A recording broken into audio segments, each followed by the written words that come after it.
नमस्कार, मैं हूं सत्यपाल और आप देख रहे हैं CWB हिंदी न्यूज।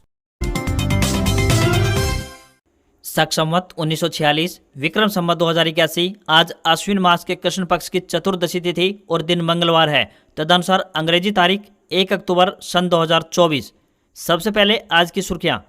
फरीदाबाद में हुई राजनीतिक उथल पुथल, जेजेपी एएसपी ने दिया निर्दलीय उम्मीदवार दीपक डागर को समर्थन। राव इंद्रजीत ने फिर जताई मुख्यमंत्री बनने की इच्छा, बोले कभी हमारा भी नंबर आना चाहिए। हरियाणा के इस गांव की महिला सरपंच की सराहनीय पहल, गांव में लगेगा प्रदेश का सबसे बड़ा ऑक्सीजन बाग, रोपित होंगे 5000 फलदार पौधे। एमडीयू में सर्टिफिकेट, पीजी डिप्लोमा के लिए 10 अक्टूबर तक कर सकते हैं आवेदन, बताएंगे पूरी अपडेट। चरखी दादरी में दिल्ली के सीएम आतिशी ने किया रोड शो, बोली किंग मेकर भूमिका निभाएगी आम आदमी पार्टी, हमारी पार्टी के सहयोग के बिना हरियाणा में सरकार नहीं बनेगी। हरियाणा चुनाव के बीच राम रहीम को मिली पैरोल, आज निकलेगा जेल से बाहर, बदल सकते हैं चुनावी समीकरण, बताएंगे पूरी अपडेट। 2 अक्टूबर को लगेगा साल का अंतिम सूर्य ग्रहण, क्या भारत में भी दिखाई देगा, बताएंगे पूरी खबर। दुष्यंत चौटाला के सामने सीट बचाने की चुनौती, उचाना में किसानों की नाराजगी भारी, तो वहीं कांग्रेस भाजपा निर्दलीय में टक्कर, जाट बटे तो बीजेपी को होगा फायदा। दक्षिण हरियाणा के रेवाड़ी, महेंद्रगढ़ और नारनौल में पहुंचे अशोक गहलोत, बोले हरियाणा में भाजपा की उल्टी गिनती शुरू। और IBPS RRB क्लर्क्स मेन परीक्षा के लिए जारी हुए एडमिट कार्ड, 6 अक्टूबर को होने जा रही है परीक्षा। और अब खबरें विस्तार से। हरियाणा में मानसून सीजन के दौरान बरसात का कोटा लगभग पूरा हो चुका है। बारिश के चलते सुबह और शाम मौसम में बदलाव देखने को मिल रहा है, लोगों को ठंड का एहसास भी हो रहा है। मौसम विभाग द्वारा आज से अगले 5 दिनों तक धूप खिलने के आसार जताए गए हैं, जिस कारण विभाग द्वारा सुबह के किसी भी जिले के लिए कोई अलर्ट जारी नहीं किया गया है। इस दौरान दिन के तापमान में बढ़ोतरी देखने को मिलेगी। विभाग के अनुसार दक्षिण पश्चिमी मानसून की विदाई होने में अभी 1 सप्ताह का समय और लग सकता है। बरसात न होने और धूप निकलने के चलते आने वाले दिनों में तापमान में इजाफा देखने को मिलेगा। मानसून सीजन सबसे ज्यादा मेहरबान नूंह, गुरुग्राम और महेंद्रगढ़ पर रहा, तो वहीं करनाल, यमुनानगर और पंचकुला में सामान्य से कम बरसात देखने को मिली। तो वहीं चरखी दादरी, झज्जर, रेवाड़ी, पलवल, सिरसा और कुरुक्षेत्र में भी सामान्य से अधिक बरसात इस सीजन में हुई है। रेलवे भर्ती बोर्ड ने टेक्नीशियन भर्ती के लिए दोबारा से आवेदन प्रक्रिया प्रारंभ करने का एक नोटिफिकेशन जारी किया है। उम्मीदवार RRB की ऑफिशियल वेबसाइट rrbcdg.gov.in पर जाकर अप्लाई कर सकते हैं। जिन उम्मीदवारों ने पहले आवेदन किया है उन्हें दोबारा से रजिस्ट्रेशन नहीं करना होगा। पहले इस भर्ती के लिए आवेदन की प्रक्रिया 9 मार्च 2024 से प्रारंभ होकर 8 अप्रैल 2024 तक चली थी। अब कुल 14,298 पदों पर भर्तियां की जाएंगी। एजुकेशनल क्वालिफिकेशन की बात करें तो टेक्नीशियन ग्रेड 1 के लिए BE BTech या BSc इंजीनियरिंग की डिग्री होनी चाहिए, तो वहीं टेक्नीशियन ग्रेड 3 के लिए 10वीं पास और ITI सर्टिफिकेट प्राप्त उम्मीदवार कर सकते हैं। साथ ही आपको एक और खबर बता दें कि हरियाणा कर्मचारी आयोग ने कांस्टेबल के 5,666 पदों पर भर्ती के लिए आवेदन की लास्ट डेट बढ़ा दी है। अब इस भर्ती के लिए उम्मीदवार 1 अक्टूबर तक आवेदन कर सकते हैं, यानी कि आज इसकी आखिरी तारीख है। उम्मीदवार आयोग की ऑफिशियल वेबसाइट hssc.gov.in पर जाकर आवेदन कर सकते हैं। उम्मीदवारों का 12वीं पास होना इस भर्ती के लिए आवश्यक है। पिछले लोकसभा चुनाव से ही केंद्रीय मंत्री राव इंद्रजीत सिंह दक्षिणी हरियाणा में मुख्यमंत्री की चौधर लाने के लिए बार बार अपनी प्रतिक्रिया दे रहे हैं। सोमवार को भी महेंद्रगढ़ क्षेत्र के गांव दोंगड़ा अहिर में आयोजित एक चुनावी जनसभा के दौरान उन्होंने कहा कि मुख्यमंत्री पद के लिए मेरा भी नंबर आना चाहिए। राव इंद्रजीत सिंह ने गाँव दोंगड़ा अहिर में जनसभा को संबोधित करते हुए कहा कि साल 2013 में भाजपा के प्रदेश अध्यक्ष बनने के बाद वर्ष 2014 में हुए चुनाव में प्रोफेसर रामविलास शर्मा की अध्यक्षता में क्षेत्र के लोगों ने भाजपा को पूर्ण बहुमत दिलाने में पूरा योगदान दिया था, इसलिए इस क्षेत्र का सीएम बनना चाहिए था, लेकिन पार्टी ने किसी और को सीएम बना दिया। अब फिर से इस क्षेत्र के लोग भाजपा को सत्ता में लाने का काम करेंगे, इसलिए इस क्षेत्र के लोगों की आशा है कि कभी तो इस क्षेत्र का मुख्यमंत्री भी बनना चाहिए। राव 2024 के लोकसभा चुनाव में भी पार्टी को अपने बयानों के माध्यम से बता चुके थे कि हरियाणा में सरकार बनने का रास्ता अहिरवाल से होकर गुजरता है। Central board of secondary education यानी CBSE की तरफ से बोर्ड 2025 की परीक्षा को लेकर एक नोटिफिकेशन जारी हो चुका है। इसके मुताबिक अगले साल की 10वीं और 12वीं बोर्ड की परीक्षाएं CCTV की निगरानी में आयोजित होंगी। बोर्ड परीक्षा के लिए कड़े इंतजाम किए जाएंगे। अगर किसी स्कूल में इसकी सुविधा नहीं होती है तो उस स्कूल में परीक्षा के लिए केंद्र नहीं बनाया जाएगा। इसके साथ ही सभी स्कूलों को परीक्षा के परिणाम आने यानी कि लगभग अगले 2 महीने तक CCTV का फुटेज संभाल कर रखना भी होगा। जानकारी के मुताबिक अगर बोर्ड को रिकॉर्डिंग की समीक्षा करनी हो तो उन्हें स्कूलों से आसानी से रिट्रीट किया जा सकेगा। कैमरों के फुटेज सिर्फ अथॉरिटी के पास होना चाहिए। साल 2025 में 10वीं और 12वीं की बोर्ड परीक्षाएं भारत के साथ 26 शहरों में आयोजित होंगी। इसमें लगभग 44 लाख स्टूडेंट शामिल होंगे। इन परीक्षाओं के लिए तकरीबन 8,000 स्कूलों में परीक्षा केंद्र बनाए जाएंगे। हर परीक्षा केंद्रों में 10 कमरों यानी कि 240 स्टूडेंट्स के लिए एक व्यक्ति को परीक्षाओं की निष्पक्ष की निगरानी के लिए जिम्मेदारी सौंपी जाएगी। उम्मीदवार ज्यादा जानकारी के लिए आधिकारिक वेबसाइट www.cbsc.gov.in पर जाकर विजिट कर सकते हैं। हरियाणा में विधानसभा चुनाव के लिए राजनीतिक सरगर्मियां तेज हो चुकी हैं। ऐसे में कब कौन सी राजनीतिक पार्टी क्या कदम उठा रही है, इस पर बाकी पार्टियों के अलावा साथ ही आम जनता की भी पैनी नजर बनी रहती है। इसी बीच बड़ी राजनीतिक खबर हरियाणा के फरीदाबाद के परथरा विधानसभा सीट से आई है। यहाँ निर्दलीय प्रत्याशी दीपक डागर की राह को आसान करते हुए जननायक जनता पार्टी और आजाद समाज पार्टी ने अपना समर्थन दे दिया है। सोमवार को जींद में पूर्व उप मुख्यमंत्री दुष्यंत चौटाला तथा एसपी प्रमुख चंद्रशेखर आजाद ने घोषणा की। दोनों नेताओं ने आजाद प्रत्याशी दीपक डागर की मदद करने का ऐलान किया। बता दें कि आजाद समाज पार्टी और जननायक जनता पार्टी के गठबंधन के प्रत्याशी गिरिराज जाटोला ने कांग्रेस पार्टी के उम्मीदवार रघुवीर तेवतिया को अपना समर्थन दे दिया। इस दौरान एसपी प्रमुख चंद्रशेखर ने कहा कि जाटोला ने लोगों से धोखा दिया है, अब लोग वोट की चोट से उन्हें सबक सिखाएंगे। उन्होंने कहा कि ऐसे गद्दारों के कारण ही विश्वास खत्म होता है। वहीं दीपक डागर ने कहा कि उन्हें जेजेपी एएसपी का गठबंधन मिलने से मजबूती मिली है। हरियाणा के सोनीपत के जोवा गांव की पंचायत द्वारा एक सराहनीय पहल की गई है। यहां की महिला सरपंच द्वारा 32 एकड़ पंचायती भूमि पर प्रदेश का सबसे बड़ा ऑक्सीजन बाग लगाए जाने का निर्णय लिया गया है। 1 अक्टूबर यानी आज यहां 5000 अलग अलग किस्म के पौधे लगाए जाएंगे। इनमें फलदार से लेकर औषधि युक्त पौधे भी शामिल होंगे। बाग के लिए जमीन का लेवल, गड्ढे बनाने का काम और तारबंदी का काम युद्ध स्तर पर चल रहा है। यहाँ के सबसे बुजुर्ग व्यक्ति ने बताया कि एक समय था जब यहाँ हजारों की संख्या में छायादार व फलदार पौधे लगते थे। जैसे जैसे समय बीता या तो वे टूट गए या उन्हें काट लिया गया, जिससे गांव में हरियाली कम हो गई। गांव की महिला सरपंच द्वारा अब प्रशासन के सहयोग से पर्यावरण की दिशा में पौधारोपण का सराहनीय कदम उठाया गया है। इस बारे में जानकारी देते हुए गांव की महिला सरपंच सुशीला देवी बताती हैं कि हमारे गांव की गलियां और नालियां लगभग पक्की हैं और 18 घंटे तक बिजली आपूर्ति भी मिलती है। सभी विकास कार्य यहाँ पूरे हो चुके हैं। जो काम बाकी है उसके बारे में विभागों को अवगत करवाया जा चुका है। जल्द ही उन्हें भी पूरा कर लिया जाएगा। गाँव की अब 32 एकड़ जमीन पर बड़े स्तर पर पौधारोपण किया जाएगा। हरियाणा विधानसभा चुनाव के लिए 5 अक्टूबर को मतदान होगा। मतदान से पहले डेरा प्रमुख गुरमीत राम रहीम सिंह जेल से बाहर आएगा। चुनाव आयोग ने सरकार को इसके लिए मंजूरी दे दी है। हर बार चुनावी सीजन में जेल से बाहर आने वाले राम रहीम को पैरोल पर बाहर आने के लिए सशर्त अनुमति दी गई है। शर्तों के अनुसार माने तो राम रहीम हरियाणा में नहीं आएगा। किसी भी तरह की विधानसभा चुनाव को प्रभावित करने, कोई भी जनसभा करने और सोशल मीडिया के जरिए किसी भी तरह की अपील करने पर पाबंदी रहेगी। इन सभी शर्तों की अवहेलना करने पर राम रहीम की पैरोल को तुरंत प्रभाव से रद्द कर उसे वापस जेल भेजने के निर्देश हैं। सियासी हलकों में इसे चुनाव से जोड़कर देखा जा रहा है, क्योंकि राम रहीम हर चुनाव के समय अपने अनुयायियों को संदेश देते रहे हैं। उनका पंजाब से लगती विधानसभा सीटों पर सबसे अधिक प्रभाव माना जाता रहा है।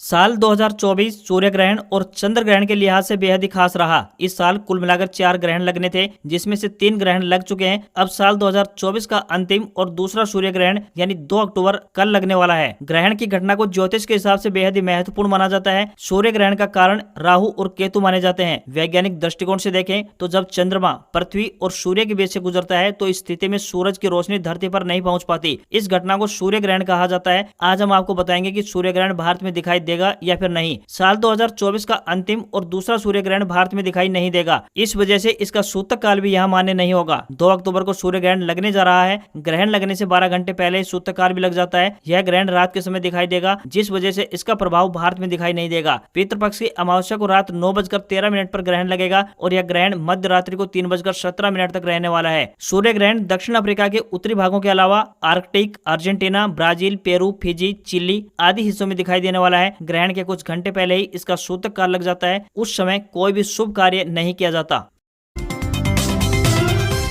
महर्षि दयानंद विश्वविद्यालय यानी एमडीयू रोहतक में संचालित सर्टिफिकेट और पीजी डिप्लोमा पाठ्यक्रमों में सत्र 2024-25 में एडमिशन के लिए आवेदन करने की लास्ट डेट को बढ़ा दिया गया है। इसके लिए इच्छुक विद्यार्थी अब 10 अक्टूबर तक आवेदन कर पाएंगे। इसके बाद 15 अक्टूबर को प्रोविजनल मेरिट लिस्ट प्रदर्शित की जाएगी, जबकि अपडेटेड ओवरऑल मेरिट लिस्ट की बात करें तो 19 अक्टूबर को डिस्प्ले होगी। एडमिशन के लिए संबंधित विभाग में पहली काउंसलिंग फिजिकल मोड में 21 अक्टूबर को होगी। दाखिला मिलने पर 22 अक्टूबर तक ऑनलाइन फीस जमा करानी होगी। वहीं सीटें रिक्त रहने पर एक बार फिर से रिक्त सीटों की सूची 23 अक्टूबर को जारी होगी। दूसरी काउंसलिंग 24 अक्टूबर को जारी की जाएगी, जबकि फीस 25 अक्टूबर तक जमा करवा सकते हैं। तीसरी काउंसलिंग की बात करें तो 5 नवंबर को आयोजित की जाएगी। स्टूडेंट्स की कक्षाएं 6 नवंबर से शुरू हो जाएंगी।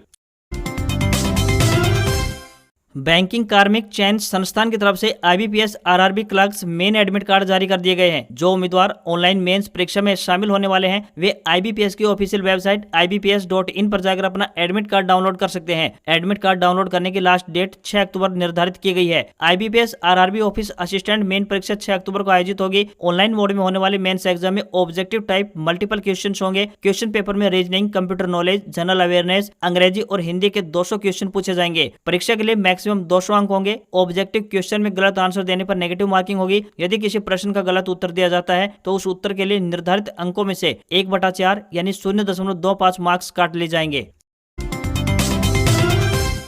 राजस्थान के पूर्व मुख्यमंत्री अशोक गहलोत ने कहा कि लोकसभा चुनाव में हरियाणा कांग्रेस ने 5 सीटें जीती हैं। इससे साफ है कि भाजपा की उल्टी गिनती शुरू हो चुकी है। अशोक गहलोत दक्षिण हरियाणा के रेवाड़ी, महेंद्रगढ़ और नारनौल में कांग्रेस प्रत्याशियों के समर्थन में जनसभाएं करने पहुंचे थे। अशोक गहलोत ने कहा कि भाजपा जाति पाति की राजनीति करती है, जबकि कांग्रेस की सोच ऐसी नहीं है। गहलोत ने कहा कि कांग्रेस व इंडिया अलायंस गठबंधन देश में जातिगत जनगणना कराना चाहता है, लेकिन भाजपा पक्ष में नहीं है। जातिगत जनगणना हो जाए तो उस हिसाब से ही लोगों के लिए सरकारी योजनाएं बनाई जा सकेंगी। उन्होंने कहा कि भाजपा जातिगत जनगणना तो क्या सामान्य जनगणना ही नहीं करवा पाई है, जो कि 2021 में होनी थी। अशोक गहलोत ने कहा कि भाजपा ने पिछले 10 साल में हरियाणा को विकास के मामले में पीछे धकेल दिया है। कोई भी बड़ी योजना धरातल पर नहीं उतर पाई है। कहा कि भाजपा सरकार की नीतियों व योजनाओं ने हर वर्ग को परेशान कर दिया है। कांग्रेस शासनकाल में धरातल पर काम होता था, लेकिन भाजपा केवल घोषणा ही कर रही है।